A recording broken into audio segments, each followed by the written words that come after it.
mambo matatu ya msingi yatakayoweza kukusaidia kutambua kwa nini uko hapa duniani, na endapo utayafuata, baraka za Mungu zitakuwa juu yako.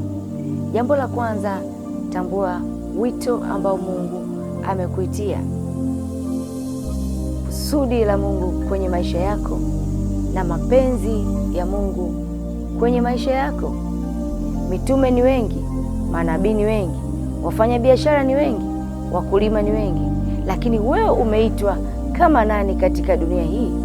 Ni lazima utambue, ndipo utaweza kuyajua majukumu yako yaliyo ndani ya wito wako. Mungu anapokuweka katika nafasi yako ya wito, anakupa na majukumu, na hayo majukumu ndio makusudi ya Mungu ambayo unapaswa uyatimize, na pale unapoyatimiza ndipo ambavyo baraka zako zinaambatana na wewe.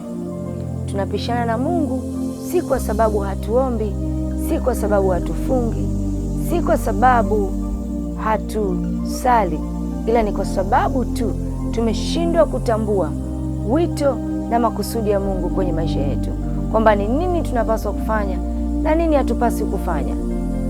Tambua kusudi, ishi kusudi.